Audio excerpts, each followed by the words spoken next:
Welcome, everyone, to the Macmillan Children's Publishing Group Spring 2026 preview event. My name is Mary Van Aken, and I am so lucky to be the Executive Director of School and Library Marketing at Macmillan. Hi, everyone. Welcome. My name is Alexandra Quill, and I'm the Associate Director of School and Library Marketing here at Macmillan Children's. Hi, I'm Elise Villalobos. I'm the marketing manager here on the MacKids School and Library team. Hi, I'm Davina Tomlin, and I'm the Associate Marketing Manager on the MacKids School and Library team. Hi, I'm Grace Tyler, and I am the School and Library Marketing Assistant here at MCPG. As you can see, we are so excited to give you an overview of our Spring 2026 list of titles, including picture books, chapter books, middle grade, young adult, and even a very small handful of adult titles from all of our imprints at Macmillan Children's. These imprints include Balzer and Bray, Feiwel and Friends, Farrar Straus Giroux books for young readers, Henry Holt books for young readers, First Second, Roaring Brook Press, Neon Squid, Odd Dot, and 23rd Street. We're kicking things off with in conversation with middle grade author Julian Randall and executive editor at Henry Holt Books for Young Readers, Brian Geffen. We're also so excited to welcome Caldecott Honoree and #1 New York Times bestselling author and artist Christian Robinson in conversation with his editor Donna Bray, SVP and co-publisher of Balzer and Bray. A few housekeeping notes before we begin. In the chat, you'll see a link for the full list of titles we're discussing today. This link was included in the reminder email you received from Zoom 1 hour ago. You can also download the title list by copying the URL on the screen into your web browser. If you have any trouble, please contact Booklist at webinars@booklistonline.com. In the digital review copy column for picture books and graphic novels, you can see a digital review copy on issue. Please do not share these links as they are only to be used for review purposes. In the digital review column, you'll see a link to request the book on NetGalley where available. As we only have 60 minutes to present, this is not our full list of titles. So please subscribe to our newsletter to keep up with all of the books we publish. If you are posting about this event on Blue Sky, please tag us. If you have a question or need technical assistance during today's presentation, please use the Q&A box. Booklist offers closed captioning on all webinars. To enable or disable captions on your screen, please look for and click the live transcript icon on the toolbar. From there, you can select show or hide subtitles from the menu that appears. If you choose to enable subtitles, you can adjust the size of the captions at any time by selecting subtitle settings. Today's event will be recorded, and the recording will be shared with you after the event. Finally, we expect all participants to maintain an atmosphere of respect and fairness. Anyone who violates this standard of behavior, including engaging in any form of harassment, may, at the discretion of the organizers, be immediately removed. All right, kicking it to Alex. Thanks, Elise. To kick off today's event, I am so thrilled to introduce author Julian Randall and Julian's editor, Brian Geffen, executive editor at Henry Holt Books for Young Readers. They'll be in conversation talking about Julian's highly anticipated new middle grade novel in verse, Shook. Brian, take it away. Thank you, Alex, and thank you all for being here. I'm excited to dive in and excited to introduce Julian Randall. Julian is a living queer Black poet from Chicago. His poetry and essays are published in New York Times Magazine, Poetry, and Vibe. He is a recipient of a Pushcart Prize, the Cave Canem Poetry Prize, and was a finalist for an NAACP Image Award. Julian holds an MFA in poetry from Ole Miss, and he previously worked as a youth mentor, teaching writing workshops to children on house arrest. He is also the author of the Pilar Ramirez duology and the Chainbreakers. And in Shook, Julian has written a truly powerful middle grade novel in verse for fans of Jason Reynolds and Kwame Alexander. A hopeful, accessible story that centers Malik Shake Page, a protagonist for the ages, whose dream of making the varsity basketball team is in peril when he gets injured and he struggles to make his way back onto the court and back to feeling like himself. And I'm excited to introduce none other than the man himself, Julian Randall. Hey, Julian. Yo, how you doing, fam? I'm going to dive right in because I want to hear, I'm sure everyone else here wants to hear as much as possible from you. So, we were just talking about your previous middle grade books, all of which were fantasy novels, and now you're writing a contemporary novel in verse. But you're also a poet first and foremost, and you've written poetry for adults. So, in many ways, this is a return home for you. What inspired you to write a novel in verse for kids? Well, first of all, I'm just so happy to be talking to you again, man. It's always a joy. What inspired me? The opportunity to work with Brian Geffen again. That's what I'm talking about. But yeah, so what inspired me to write a novel in verse? Frankly, I've been getting asked about a novel in verse for longer than any other kind of book project that I've worked on. Even before my first poetry book, people were asking because I come from the world of slam. And that was where I first kind of began to find my voice creatively, began to find kind of a bridge from the basketball player that I was in high school to the slam competitor that I was to the artist that I am now, right? So after I found out that novels in verse were a thing, because they didn't teach them quite as frequently when I was in school, I was like, well, I would have found my love of poetry a lot earlier if I had known that there were writers out there doing something like this, right? So that was one big portion of it. Another portion is just that, in the aftermath of the pandemic, we have so many students who don't know that they love to read because they learned how to read over Zoom. They don't feel confident as readers. They don't feel held by books. Going margin to margin is very intimidating for them. So, who would I be as their author not to try and match that with a skill set that I already had, which is telling stories through verse? I love that. And I think you really hit the nail on the head in terms of reaching readers who don't know that they love reading. And just going to do a little brag, which is that National Book Award winner Elizabeth Acevedo called your verse in Shook far above the rim. And I think, sometimes poetry can feel inaccessible to kids, but in Shook, it's the opposite. The language is lyrical, yet it's easy to dive into. The word count is modest, and it's as accessible to seasoned poetry readers as it is to reluctant readers. How'd you go about kind of molding your poetry to make it so accessible? I take my headphones out when I go to the corner store. I think that it sounds cheeky, but I mean it very seriously. There is a profound poetry to how kids talk. There's a profound poetry specifically to how Chicago kids talk, a very specific poetry, right? And so you go in there and get a sandwich right as they're coming out of school, you will start to hear them say some of the most remarkable phrases you've ever heard in your entire life. These ways that they can turn a double negative into like a double sunrise. And so from that, it's pretty easy to remember that poetry can be lonely work. And so it can become easy to think, oh, poems are all about me and me showing off what I'm able to do with language and do like I'm gonna turn it into a triple reverse and turn their hair into the moon and all manner of other stuff. And that's what I get to do with my adult poems. It's in like the idea of verse, though, you're thinking about the kind of volta of the poem as more like the volta of a chapter. So once you start to be able to think about it like that, it's more just crystallizing each of these moments and being able to treat each frame specially. I love that quote of taking off your headphones at the corner store. I feel like that you need to like frame that somewhere. And speaking of like access points that I think are really great for kid readers, this is a basketball book. We're both big basketball fans. We read basketball fiction and nonfiction as kids, but in so many ways, it's also so much more than a basketball book and so accessible to non-basketball fans, non-sports fans. So, can you tell us a bit about why you decided to write a story that centers basketball, but also explores well beyond the court? Yeah, I think that it's that, like you said earlier, I've done three middle grade novels before this. All of them have been fantasy. And at each of those school stops, I have as many conversations about the Bulls as I do about world building.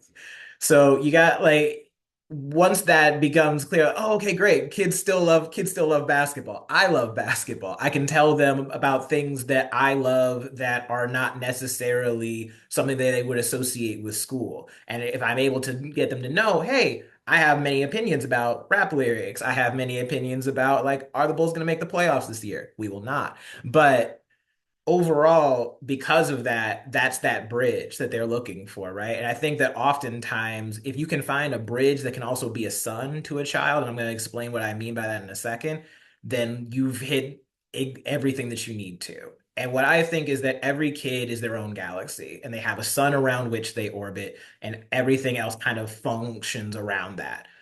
When I was a kid, I was an athlete, and then I got injured myself. Not on the ankle, not that time, but I got injured myself. And so it felt like the sun had suddenly dropped out of my universe.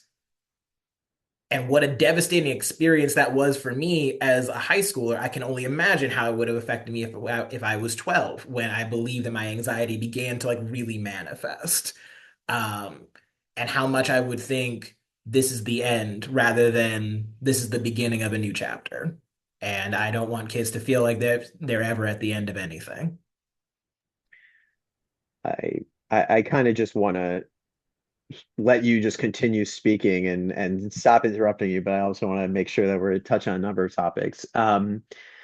I would be remiss not to bring up what I think is kind of like a protagonist that just stays with you long after the last page. Like one of those characters that I think kids are going to just remember for the rest of their lives. Doesn't hurt that Newbery honoree Jasmine Warga called your characters deeply relatable. And I think, we'd all love to know more about how you conceived of our titular character, Malik Shook-Page, who's so full of swagger, but vulnerable at the same time and just so multi-layered. Yeah, I think that I often come back to this word from the Dictionary of Obscure Sorrows, sonder, which is just the sadness that comes with understanding that each life that you intersect with is exactly as rich and layered as your own. And so I try to bring that in a lot of ways to the world building process. Like behind me, you can't really see it because it's a little bit off in the distance, but those are all my world building story Bibles. And so I interview all of my characters, and Malik was the first one who popped up. I have an Instagram account that I follow for a point guard who is about his age, and I've been following him since he was about 8 years old. So I thought to myself, wow, what a cool, interesting journey it must be. Maybe we'll make it to the league together. Maybe we'll make it to the league together. I wonder what that kid's voice sounds like because I've only ever gotten to see him play. And so as I thought more about like, well, he would say these words because he's from around my neighborhood and he would probably dribble on a court that's very similar to the one that I dribble on to take my anxiety free throws. What if he has anxiety just like me? Oh, and then it all snapped in. But the rest of it kind of fills in from there, right? Because he is like, to get back to that sun metaphor, he's the sun around which this whole story spins, but each individual person has their own understanding of like, well, if I was the main character of the story, it would be this. So you and I went, all up and down the comments because there were just plenty of times that I was expounding in the original version with notes and thoughts about characters that were not necessarily directly related to the story, but to me, they all help make everything feel more like when we are reading a middle grade novel, we're catching a 12-year-old on like one of the most important days of their life. But there has to be a life that was lived up until that point. So I spend a lot of time world building through that. I think it's like interesting. Obviously, world building is a big term, but how you're talking about like you are a fantasy world builder, but in many ways, the world building here is just as vast, even though it's much more granular in a way. But I want to make sure we get to this because you were talking about Shook's anxiety, and that kind of really sparked something for you. And I think that so many, mental health, anxiety, these are topics that come up often in middle grade. But I think that in Shook in particular, you have done such a great job bringing to life a true experience of anxiety for a young person and learning to navigate mental health struggles through therapy. Why was it so important for you to highlight that? Because it was, I think, the only thing that was affecting me every hour of every day as a kid that nobody gave a name to.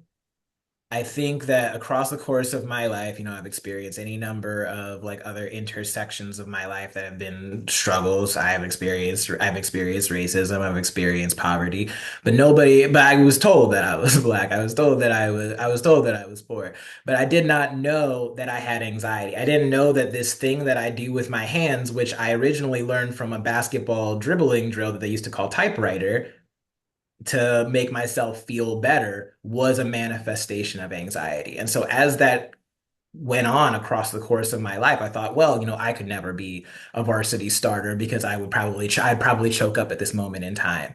And I think that around the time that somebody gets a formal diagnosis of anxiety, or somebody says the word anxious to you for the very first time, right, which we watched Malik go through that, it feels like the bottom has dropped out on the world.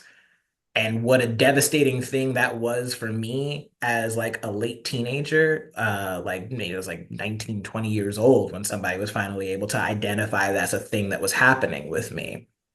How devastating it would be for a kid, how devastating it is for somebody like my nephew who has anxiety, right? To move through that and then be able to decide, I'm going to live my life anyway. I'm going to live my life as I planned, just with this as well. And I have such a profound blessing to be able to write to young people. And I wanted them to have at least whatever blueprint I could provide from my own life onto something that they love as much as I do. Well, I think that that is a perfect place to end this because, we talked a lot about some of the heavier parts of the book, but there is so much hope. There's so much humor in this story. Um, Really quick, just to round things out, what do you hope readers will take away from Shook once they reach the final page? What do I hope readers will take away? Okay, so I hope that if you are an older reader, that you can think of a kid or three kids who you would like to gift this book to. And if you are a kid, I hope that you think, man, I hope there's more of this. I love that. Thank you for sharing all of that, Julian. Thank you. Yes, thank you both. Wow, a bridge to a son. That is going to stay with me as well. That is the perfect way to describe this book. Thank you, Brian, and thank you, Julian. We are excited now to dive into our picture book preview for you all today, followed by middle grade YA and ending with Christian Robinson. So let's go ahead and get started. From acclaimed poet, writer, organizer, and educator Mahogany L. Browne comes a pair of companion picture books, Black Girl Bloom Bright and Black Boy Take Flight. Next slide. These numerous poetic picture books celebrate the boundless beauty, strength, and joy of Black girlhood and boyhood with lyrical language, vibrant illustrations, and deep cultural pride. Black Girl Bloom Bright celebrates girlhood and female friendships, instilling in young readers pride in their roots and a deep belief that they are worthy, whole, and unstoppable. Next slide. Black Boy Takes Flight is a radiant love letter to black boys, honoring their brilliance, culture, and boundless potential and celebrating boyhood and male friendships. With expressive, empowering text, Mahogany invites us to celebrate the imagination, bravery, dreams, and laughter of Black children. Sawyer Cloud's vibrant, adorable illustrations make these picture books just right for honoring big milestones and finding joy in everyday moment. Nancy Tillman's art is instantly recognizable to a generation of readers thanks to On the Night You Were Born, which was first published 20 years ago in 2026. We're pleased to share her first project in 6 years, I Love You Like a River, which is a new classic in the making. With her signature gentle refrains and gorgeous art, this book is a beautiful reminder to children of how loved they are and that love follows them wherever they go. It's the perfect book to recommend to any parent looking for their next favorite bedtime story. The next book I am sharing might make your mouth water. We have Hot Dog, The History of America's Favorite Sausage by Christine Van Zandt, illustrated by Steven Salerno. Meet Frank D. Wienerdog, our official hot dog historian, to tell you all about his all-time favorite food, hot dogs. This laugh-out-loud nonfiction adventure tracks the hot dog's journey from the streets of New York to grills nationwide. This vibrant picture book is perfect for young foodies and anyone who loves a side of humor with their history. Christine brings a perfect blend of humor, heart, and history to Hot Dog, while Steven serves up bold artwork with rich textures and playful details that perfectly capture the zany spirit of this hilarious history tale. In the back matter, we have a recipe for snake dogs, a sizzling timeline of hot dogs, milestones, and more. This book is overflowing with flavorful nonfiction content designed to feed young minds and inspire future foodies. Perfect read-alouds and classroom libraries. Light will tell you exactly what you see. You can be so sure, but do you know the dark? The dark is not so obvious. And thus begins Roz McLean's Do You Know the Dark, a stunningly illustrated exploration of all of the wonders of the dark. In the book, our narrator gently introduces all of the ways the dark can open our minds and ignite our imaginations. Whether exploring deep caves or conjuring hibernation, Roz invites young readers to get in touch with their senses. Roz is so talented at rendering the natural world in luscious acrylics, watercolors, and colored pencils. Even your readers who are most hesitant of embracing the dark will feel welcome here. Award-winning journalist Caitlin Wells brings you Under the Clam Moon, where you will travel alongside an intrepid young girl and her uncle as they walk the beach in search of donuts in the sand. I know what you're thinking, donuts and sand, but bear with me. Imagine a young girl and her uncle being guided by moonlight, traveling across a shimmering beach in search of clams, big and small, old and young, clams burrow beneath the sand, just waiting to be discovered. Together they walk the moonlit shore in search of these living hidden treasures. This is a personal story for the author as a kid who grew up in two cultures. It was important to Caitlin to highlight different types of families and put a spotlight on BIPOC representation in outdoor spaces. The back matter devolves into fun facts about the different species of clams and how kids can locate them on their own beaches and shorelines with family and friends. Combined with up-and-coming artist Mariah's warm and inviting art, Under the Clam is the perfect bedtime or daytime read that recounts a joyful core memory of a Black family spending time in the outdoors. Prepare yourself for a real tearjerker. In prolific children's book author Richard Hode's latest picture book, The Dinosaur and the Bird, we start and end the book with a wish. The book starts with our gorgeously illustrated dinosaur wishing to walk with others of her kind. Sometimes wishes come true, but not in ways we'd expect. Through the book, we follow the dinosaur as she forms a friendship with a prehistoric bird. As with the best friendships, they bring out the best in each other, making each other braver in times of peril and helping each other when faced with strong headwinds. The book ends with a second wish as the time of dinosaurs ends. I know, so sad that life will go on. And with that, we see the bird, which astute readers will recognize as a dinosaur ancestor, take flight into the future as a nod to our interconnectedness across eras. This book is a reminder that friendship comes in the most unexpected places and that sometimes a wish can come to life in ways you can't expect. Perfect for those readers you know who are deeply empathetic. And a totally different note, we have the first picture book in a new series from Ed Vare, author and illustrator of Max the Brave. Waffles and Julius No Hugs Please is a gem of a book that introduces two characters who will be recognizable to anyone who works with children. Waffles is desperate to hug Julius, and Julius is desperate to not be hugged by Waffles.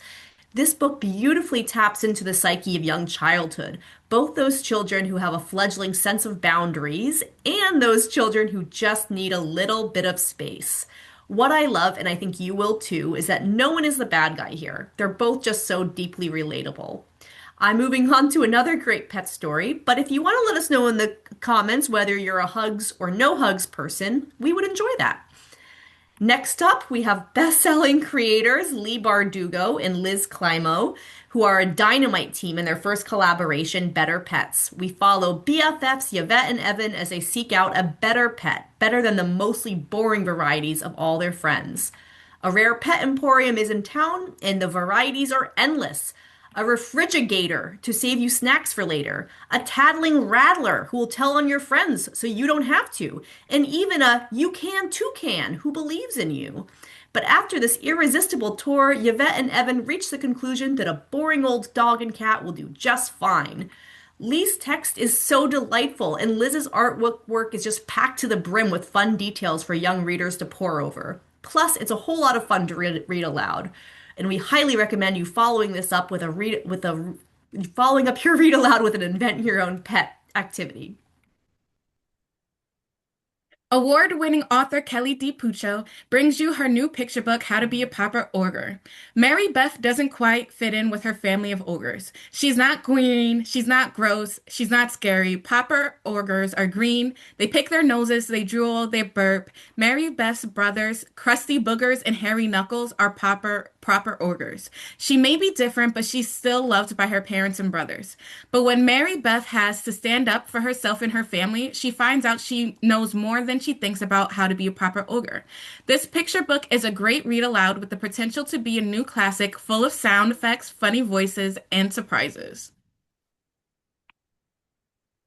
I opened this picture book expecting a straightforward nonfiction book about an orb weaver spider, and whoa, this is so, so much more. The first element that sets the weaver and the web apart is the point of view. Author Chris Baker tells this story from the spider's perspective, and the text is just so gorgeously descriptive. It begins, "The last rays of sun were painting the clouds a fabulous creamsicle orange when Weaver woke." The second element that sets the book apart is Byron Eggenschweiler's art.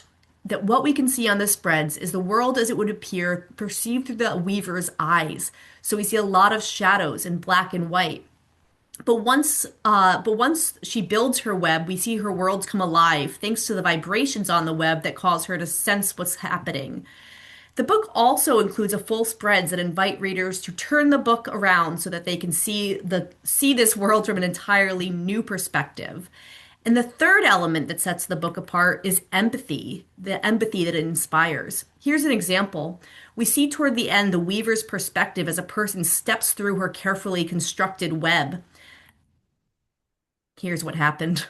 But never fear, the book ends with a beautiful moment between our curious child and our brilliant weaver, inviting all readers to think about spiders they encounter every day.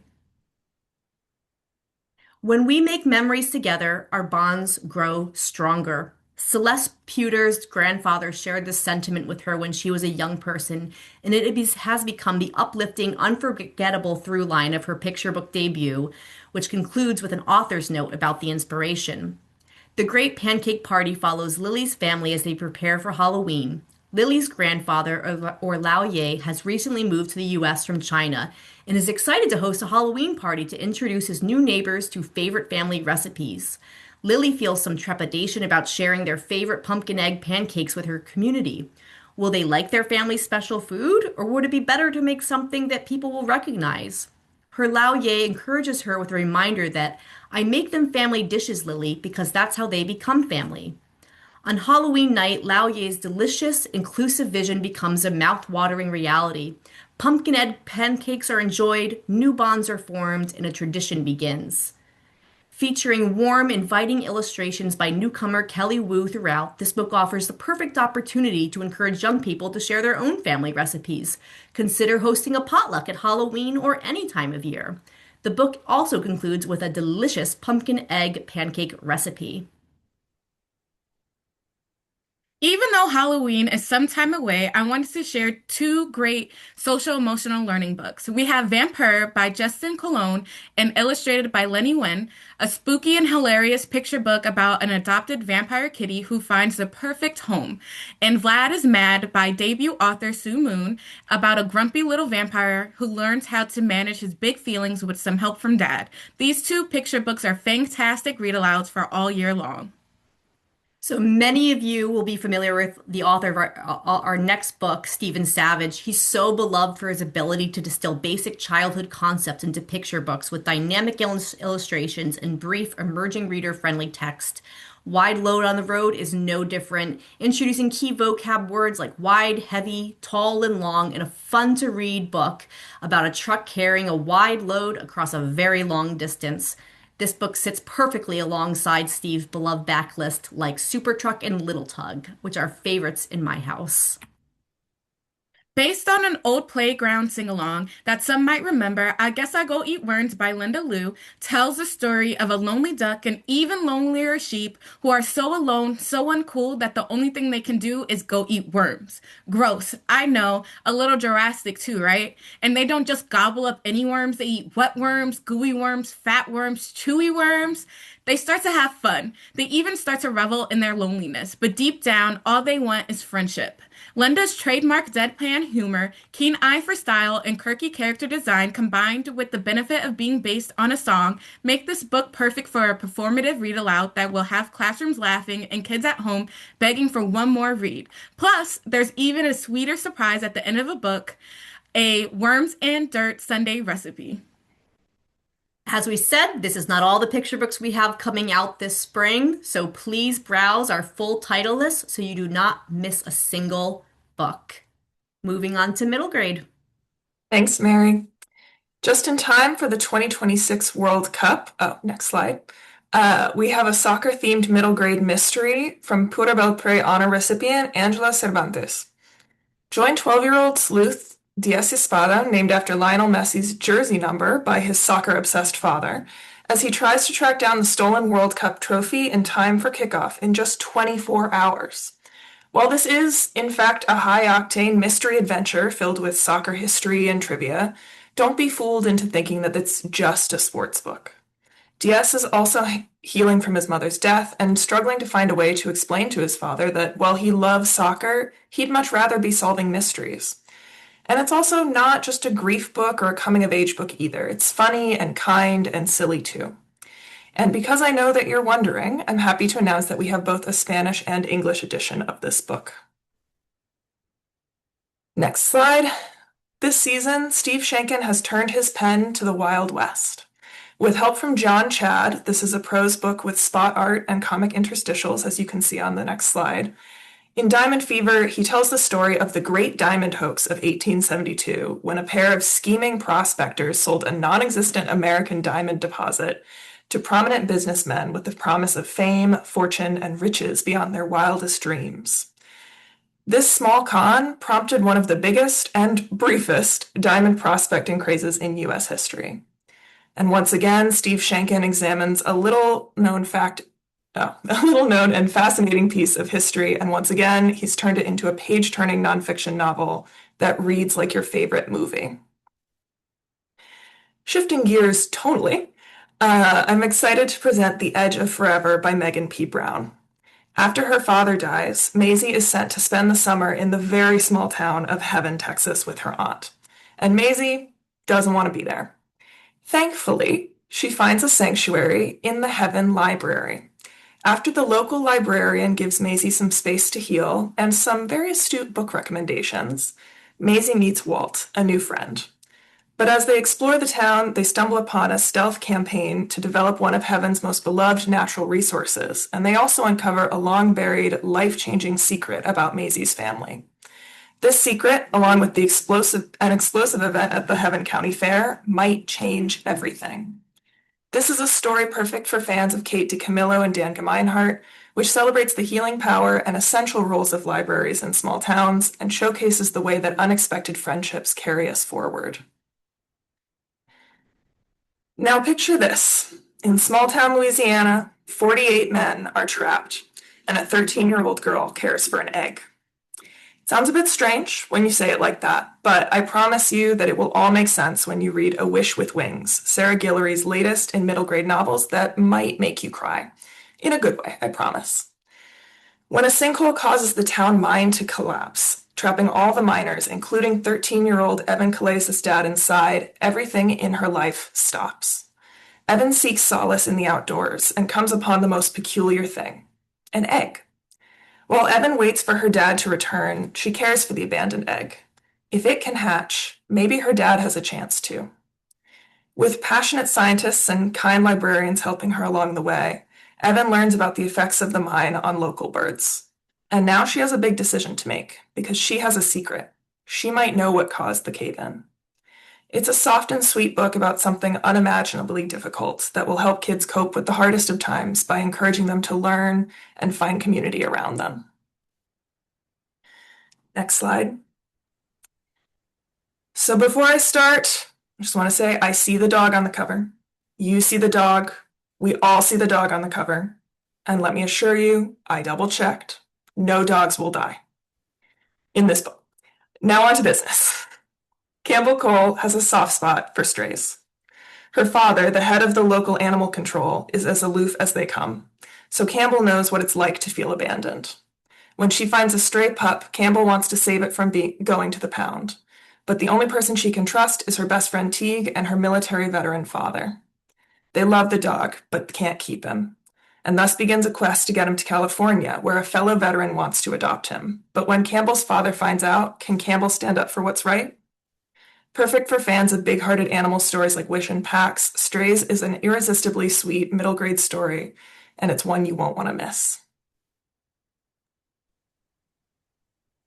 11-year-old Sawyer Lee descends from a long lineage of go-getters, astronauts, champion athletes, spies, and other assorted people of action. To this heritage, he says, thanks, but no. Sawyer's goal, if we must call it that, is to coast through life with no goals, no entanglements, and no drama. The problem is that Sawyer lives in a town where everybody, including his family and his best friend, is obsessed with winning the grand prize at the annual Gourd Festival, celebrating nature's dullest vegetable. As their schemes for total gourd domination grow, Sawyer is, to his horror, caught up in both an adventure and a mystery. This is the first book in a new cartoon illustrated duology from New York Times bestselling and Hugo Award-winning author Zach Weinersmith, featuring over 100 black and white Zach illustrated cartoons and a hero who, as a general matter, would rather not. Next slide, please. Next up, a must-read mystery about a small town chillingly changed after the arrival of a prim and proper family. When 12-year-old Joni Bird returns from summer camp, the ladies of the neighborhood all sport pearl earrings and crisp cotton dresses, and her best friend now wears her hair in a tight bun and calls playing the drums unladylike. At the heart of it all is the creepy new family in the neighborhood with their soulless carnival smiles and retro fashion sense, the Ginghams. Everyone they invite to their Thursday night book club reemerges as dead-eyed, smiling, gingham-approved model citizens. Joni and her best friend Tyler avoid this chilling transformation and set out to fight not only to get their friend May back, but to save their whole town from forever falling under the Ginghams' control. With evergreen tropes and timely kid-friendly discussions of book banning and mass conformity, debut author T.C. Kemper has crafted an edge-of-your-seat mystery with a bit of science fiction and enough eerie elements to be fun-level scary and keep readers hooked through every twist and turn. For fans of Hey Kiddo and Flamer comes a moving graphic novel memoir from acclaimed author Damian Alexander about family intergenerational struggles with poverty, loss, and finding your place in the world. Damian and his brother have lived with their grandma Nanny in a small apartment ever since their mother died. All that Damian has left of his mother are old photos and the stories Nanny shares with him. When times are tough, he imagines what life was like when his mother was a middle schooler just like him. Through memories, stories, and daydreams, he feels closer to the mother he lost and begins to see the mother he found. This is an unforgettable graphic novel memoir about hardship, connection, and the love we hand down across generations. In 2013, deep in a cave in South Africa, a team of intrepid researchers, the Rising Star Expedition, found evidence of a previously unknown human relative who is changing how we see our past and our present. Later named Homo naledi, what remained of the species was only accessible through a labyrinth of razor-thin crevices, some as narrow as 7 inches. Beyond its harrowing circumstances and unprecedented findings, this expedition also broke barriers in the scientific field by openly sharing its discoveries with the public and by recruiting a diverse team of researchers, including 6 female excavators known as the underground astronauts, from across continents and backgrounds. This discovery discovery of Homo naledi shocked the world of evolutionary science and redefined what it means to be human. Packed with maps and a variety of resources, this is a thrilling introduction to inspire tomorrow's scientific explorers and anthropological adventurers. In this engrossing yet short and accessible work of middle grade nonfiction, Seibert medalist Mark Aronson and nationally recognized educator John S. Mead use the incredible story of Homo naledi's discovery to emphasize how our evolution is not a closed story but an open book, offering opportunity for new discovery, new ideas, and new explorers. Next slide, please. Now here's Lily Williams to discuss exposures. I'm here to tell you about my upcoming middle grade graphic novel, Exposures. Like it says on the cover, Exposures is a story about life with OCD and the power of facing your fears. This book was inspired by my own journey with obsessive compulsive disorder, also known as OCD. It's sort of the story I wished I had experienced had I been diagnosed as a kid instead of an adult. In this middle grade graphic novel, 12-year-old Peyton is experiencing distressing mental health episodes every single day. After a horrible panic attack, she decides to see, with her parents, a cognitive behavioral therapist or a psychologist who specializes in CBT. Together, they begin working on exposure response prevention therapy, ERP therapy. This book is more than just a story about OCD and proper mental health help. It's a story about finding your voice. And it's a story about the power of finding it after feeling lost and alone. It's a book about community and connection and family. I'm really excited for you to meet Peyton and see the experience of OCD through her eyes and illustrated on the page in this wonderful middle grade graphic novel. And don't miss our continuing series titles and even more wonderful titles available on NetGalley, and new books from two of our other imprints, Neon Squid and Odd Dot.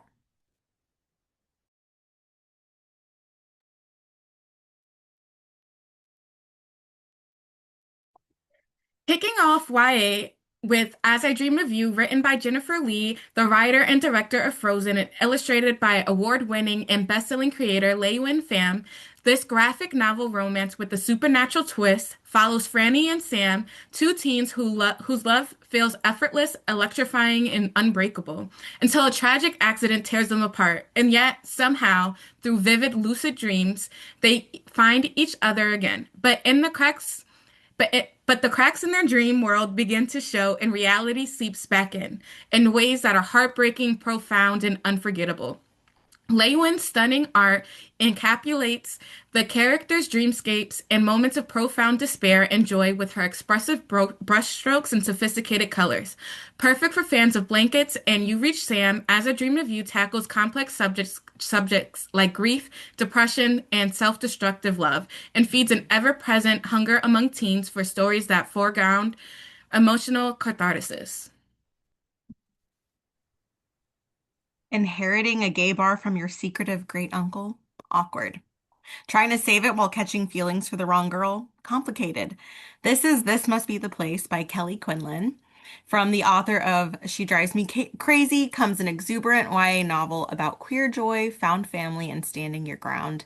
When 18-year-old Louisa Wade inherits a gay bar from her late great uncle, she figures there's been some kind of mistake. No Uncle George, football legend and hometown hero of Ruston, Alabama, could secretly own a queer bar, right? But the frisky cricket is real, and so is the messy legacy Uncle George left behind, including his grumpy ex-partner Hatch, who wants to sell it. Louisa may have zero business experience, but she's determined to keep it open for the vibrant queer community that calls it home, lest it be turned into an athletic facility. Kelly Quinlan has a gift for captivating readers with heartfelt stories full of humor, angst, and undeniable Southern charm. You'll love this one too. Next slide. Two teen con artist siblings abscond to an exclusive mansion to pull off the heist of a lifetime. I'm hooked already, but I'll leave you with Anna Marie so they can tell you more. Next slide. Hi, I'm Anna Marie McLemore. My pronouns are they, them, and I'm the author of We Could Be Anyone. Lisandro and Lola are a brother-sister con artist team who stage hauntings at the mansions of the rich and famous and then get paid to solve them. One pretends to be a ghost, while the other plays the part of a gifted medium. When they hear rumors of a haunting at the Coterie, an exclusive invitation-only resort, It's a chance for the score of their lives. But faster than you can say Ouija board, things go very wrong. Lola gets into a feud with a rival medium. Lissandro falls in love with a boy who thinks he's a ghost. And otherworldly forces inside the coterie seem bent on destroying them and their plans. We Could Be Anyone was inspired by my background as a theater nerd and my belief that our image of Golden Age Hollywood needs to get a little gayer. Mil gracias, teachers and librarians, for all the work that you do. Muchos abrazos.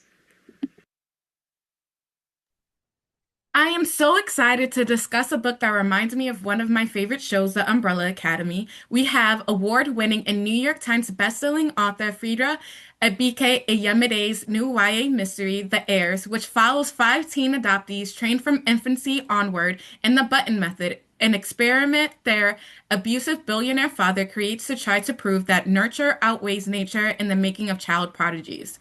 The story takes place over the course of 2 days when the heirs, the maestro, the brain, the athlete, the artist, and the failure are detained in their manor alongside nearly 100 strangers as police investigate who killed their father. The story explores the extreme pressures placed on child geniuses and gifted kids, a topic that has been in discourse over the last few years. The Heirs is perfect for fans of Holly Jackson, Knives Out, and How to Get Away with Murder. From award-winning author Peter Bonanni comes How to Lose Yourself Completely, a profound, surprising, and hopeful YA novel about grief and love. Ever since his brother died, Case's anxiety has been spiraling. Sean was his best friend and the only person who made Case feel like himself, despite his mental health struggles. As a last-ditch effort, Case agrees to wilderness adventure therapy, and when Case gets on the bus with the other teens, he sees the one person he's been trying to avoid, Diana, Sean's girlfriend. On the second day of the trip, the kids wake up to their counselor missing, and this group of teens who all have nothing in common but their anxiety will have to band together to survive on their own. Alternating between past and present and told in the second person, readers slowly unravel what happened to Sean. With so many teenagers struggling with anxiety, the book tackles this issue in an authentic and compassionate way that will help readers find strength and hope. Next up is Ari Tison, award-winning author of Saints of the Household, to tell you more about her new book. Next slide. Hi folks, it's Ari Tison here with you all, and this way I'm super honored to be able to chat with you about my forthcoming YA novel, Together We See. So I figured I would take this little minute to share what I'm most excited about with this book. One is that it's a pivot. So this book is definitely different than Saints of the Household, my previous novel.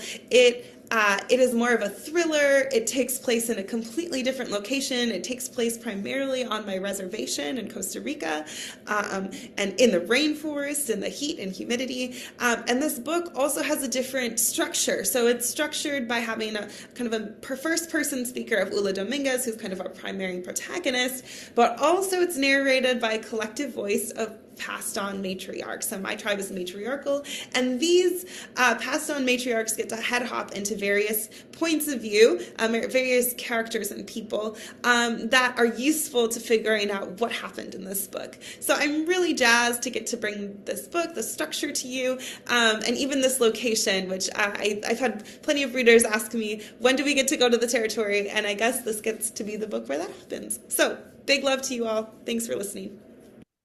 Thank you, Ari. That was my most recent read and our staff pick for this month. I can't recommend it enough. Next up is Hollow Magic from debut author Mars Ladarbau, a young adult fantasy graphic novel about found family magic and the power of deciding who you truly are. 17-year-old Rose Finch has the ability to lift curses with nothing but a twist of her fingers. While searching for someone to help her control her magic, she discovers Theory, a knight encased in ice in a castle that holds a lifetime of secrets she must unravel. The art in this book is moody, vibrant, and in full color, featuring epic spreads that transport readers from crumbling castles to lush magical forests. Mars aims to showcase non-binary characters in media who are not defined solely by their gender or burdened by the quest for acceptance. With a sweet, queer love story enveloped within a larger quest, Hollow Magic is a spellbinding fairy tale, perfect for fans of Squire and the Moth Keeper.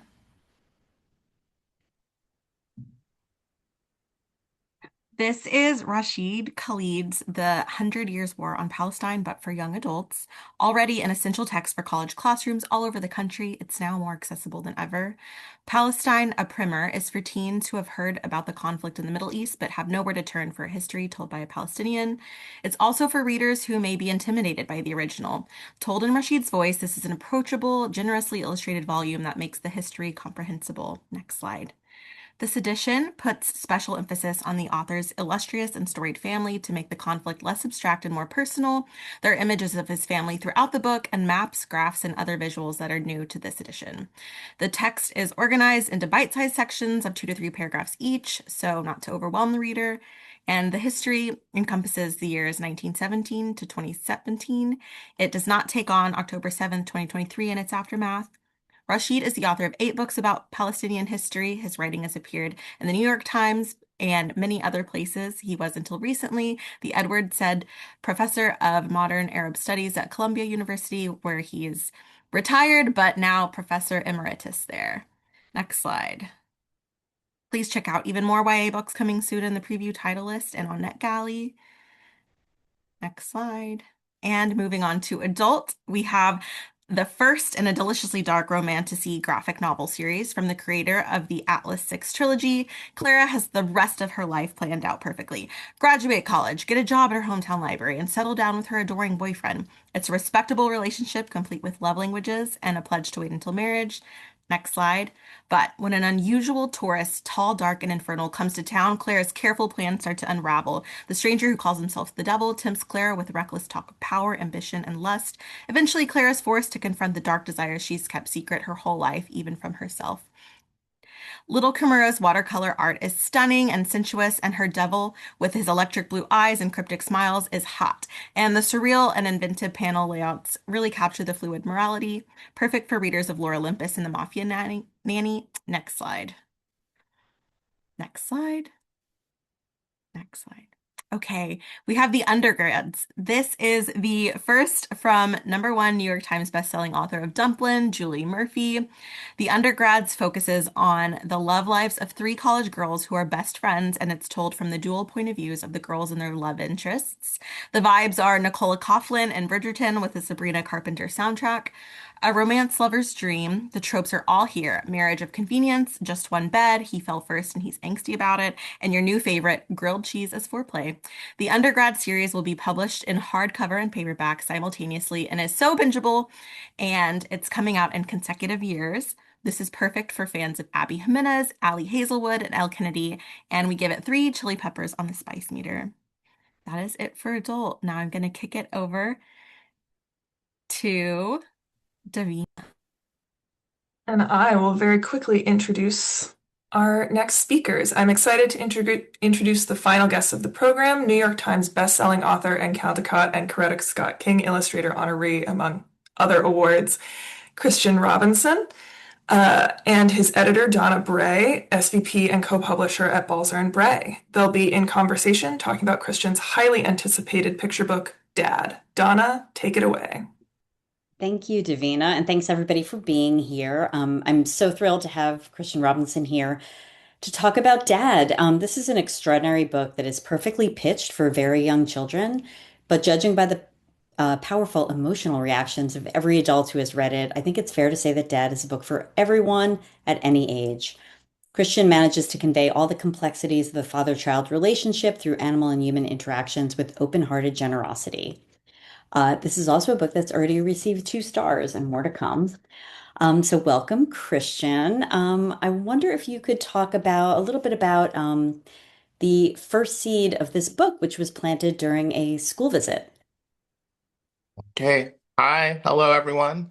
Welcome from tomorrow. I'm actually joining you from Melbourne, Australia, where it's Friday morning. So Dad, I will say, is the picture book that I didn't know I had in me. Not yet being a father myself and actually not growing up with a father figure. I didn't know if I had the necessary ingredients to tell this story, but it came about through a few experiences that happened.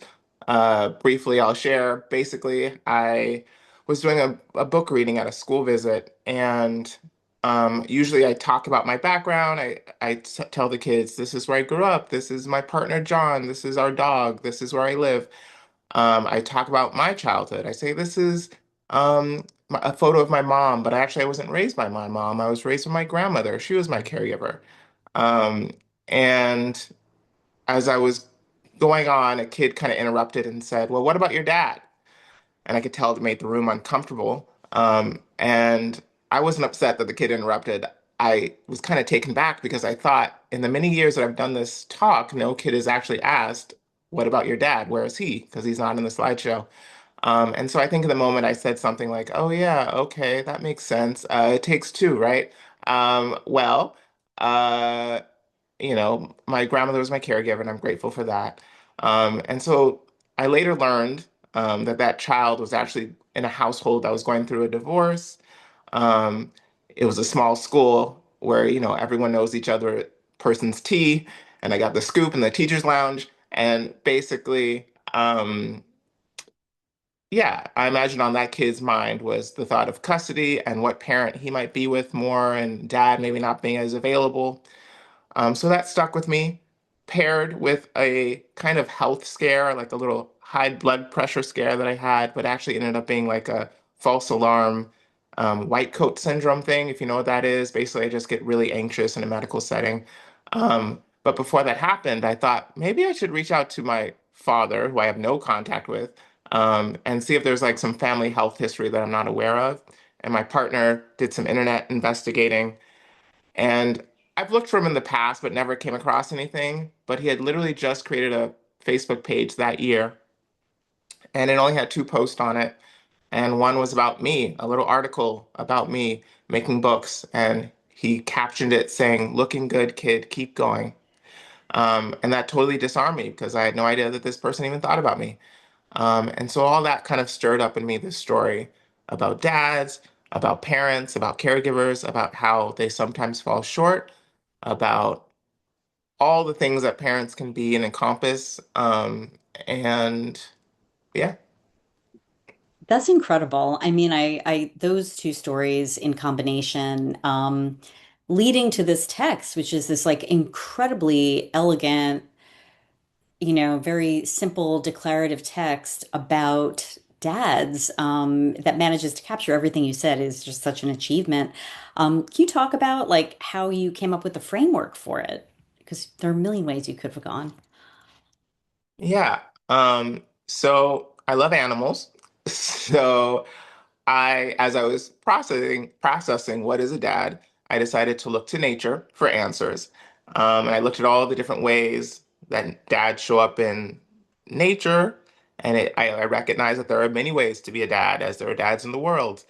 Um, and uh, yeah, I actually, the story was kind of first conceived, sketched out on a plane ride. I was on a long flight, and usually being stuck in a tube in the air, my imagination goes to all the thoughts of doom. So it's nice when I can focus it on a positive creative outlet. So I thought about a story about dads. And interestingly, right in front of me, the two seats in front of me, was a dad and his like maybe 7-year-old son. And the dad was really gruff, and he was like he literally cursed out a lady who bumped into him and was kind of rude to a stewardess, and I was like something was going on. And so all these little things kind of helped me put together the story. Yeah. That's amazing. Yeah, I know. I love how the dads in the book, I mean, in a very subtle way, are, can be warm and loving, but also a little bit forbidding. And it's just so beautifully captured. So one thing I was lucky enough to do was visit your studio, Christian. And that was like such a magical experience. And I got to see your workplace and your materials. Wondering if you could talk a little bit about your art process. Yeah, absolutely. I can also show pictures of my Yeah, studio. Yes, should we try that? Okay, sure. let's pray. Okay, so I'm going to share my screen. Yes, that beautiful. All right. Is everyone kind of seeing my screen now? Yes. We see, yeah, so just enlarge that dad. There we go. Yeah. Beautiful. All Perfect. right. So this is my studio out in Oakland, California, where I live. and it's small. It's a converted garage, and it's where I make stuff. You can see I got stuff that I'm inspired by on the walls and all my art materials. Oftentimes, I use a lot of collage and paper cutout, and I love finding old vintage magazines and flea markets. And I make up collages and paints, and I have tons of just like archive stuff. And yeah, when I'm illustrating a book, I start really small with these little post-it note sketches. And I pin the artwork work up on the walls in my studio. Um, and yeah, I'm just flipping through. Um, yeah. No, that's great. It's awesome to see this work. I was just so blown away by the way you transform uh, your work from these various collage pieces. Um, Mm. yeah, everyone should check out the Christian has an amazing Substack also called Today's Special, where you often talk about your work and inspiration. I also wanted to sort of wrap it up by asking you um, what you hope readers take away from Dad. Yeah. Um, I think what I hope readers take away is kind of something, a life lesson that took me almost 40 years to learn, which is that parents are humans too. Yeah. Um, And I also hope that it can be used in spaces like schools and libraries um, as like a tool to basically create conversation. I think about my childhood growing up, going to school. I remember Father's Day and Mother's Day would roll around, and I would kind of pretend to make a Mother's Day card, even though I knew I was going to give it to my grandmother. And I think kids come into school kind of only aware sometimes of their own family dynamics and structures. And I kind of wanted to be able to create a book about dads that was inclusive to everyone, whether you had an amazing father or an absent one, or one that was no longer with us, that you could see your experience reflected in this story in some way. And yeah, That's perfect. I think that's a great way to end. Thank you so much, Christian, for joining us from tomorrow. And thank you to everyone who came on this journey with us. Thank you so thank you. much, Donna and Christian. Lovely to see your studio and so great to hear a little bit about Dad. Everyone, please go check it out in our preview title list. Now I will kick it over to Booklist for some final notes. All right, thank you. Thank you so much, Elise and Christian. I buy When's My Birthday for all of my friends on their kids' birthdays, so it was such a treat to hear from you. And of course, a huge thank you to the entire MacKids team. That was such a wonderful preview. Tomorrow, all attendees will receive an email containing links to today's slide presentation, title list, certificate of completion, and video recording. For more about Booklist webinars, please be sure to visit www.booklistonline.com/webinars, where you can view archives of past webinars and register for upcoming ones like those you see here. You can also find out about the latest webinars on our social channels. Visit us on Instagram, Facebook, LinkedIn, and Blue Sky. Booklist is thrilled to announce that our popular Readers Advisory Workshop series is back this year.